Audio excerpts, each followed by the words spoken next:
Al Hilal, হ্যাঁ, নেইমারের Al Hilal, মেসির ইন্টার মায়ামি, রোনালদোর আল নাসার খেলা হয়েছে, যেখানে আল হিলাল এবং আল নাসার মেসির ইন্টার মায়ামিকে উড়াই দিচ্ছে। সেখানে গেছে কালকে রাত 12টায় ম্যাচ গেছে আল হিলাল এবং আল নাসের, যে ম্যাচটা গেছে ফ্রেন্ডলি ম্যাচ। হ্যাঁ, সেখানে ফার্স্ট 16 মিনিট এবং ফার্স্ট হাফের এবং 29 মিনিটে 2 গোল দিয়া আগাই যায় আল হিলাল, যেখানে আর তারা সমতায় ফিরতে পারে না আল নাসার।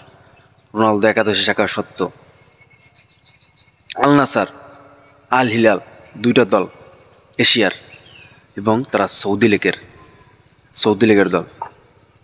যে সৌদি লীগ রোনালদো আসার আগে আমরা কেউ চিনি নাই, সেই সৌদি লীগ বর্তমানে বিশ্বের নাম্বার 1 লিগ হয়ে যেতেছে আস্তে আস্তে, সেটা আপনি স্বীকার করেন বা না করেন। হ্যাঁ, সৌদি লীগ নেইমার আসার পর সেটা আরও হয়েছে। দেখেন আল নাসার কয়জনে চিনতেন, আল হিলাল কয়জনে চিনতেন, নেইমার রোনালদো আসার পর থেকে সেই ক্লাবের নাম যতটা সমৃদ্ধ হয়েছে, সেই খেলোয়াড়দের মধ্যে যতটা কনফিডেন্স, খেলার ধরন, সব চেঞ্জ।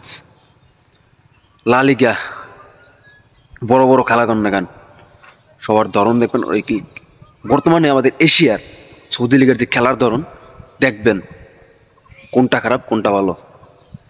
কারণ 9 মাস আগে চিনতাম না সৌদি লীগ কি ভাই, সেই সৌদি লীগের খেলা দেখি একটা যখন রোনালদো সৌদি লীগ আসছে তখন এক সাংবাদিক বলছিল সৌদি লীগ এশিয়ায় গেছে, রোনালদোর খবর কেউ নেবে না।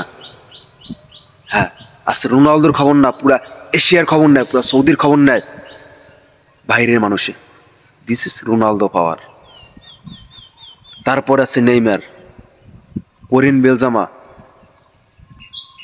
কার কথা বাদ দেবেন।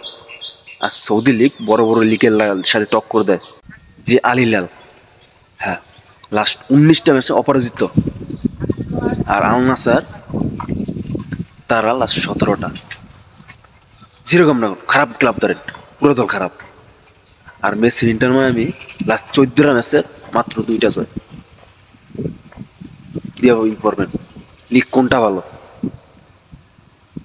সৌদি লীগ, যে লীগ রেখে চিনত না, সেই লীগ নাম করা লীগ। রোনালদো, নেইমার, করিম বেলজামা এদের জন্য, হ্যাঁ, পুরা বিশ্ব তাদের চেনে আজকাল। সৌদি লীগ, এশিয়া একটা লীগ আছে বড় ফুটবল। এশিয়ার মানুষ ফুটবল ভালোবাসে, হৃদয় প্রাণে ধারণ করে, সেটা পৃথিবীর মানুষ ভালো মতো জানে।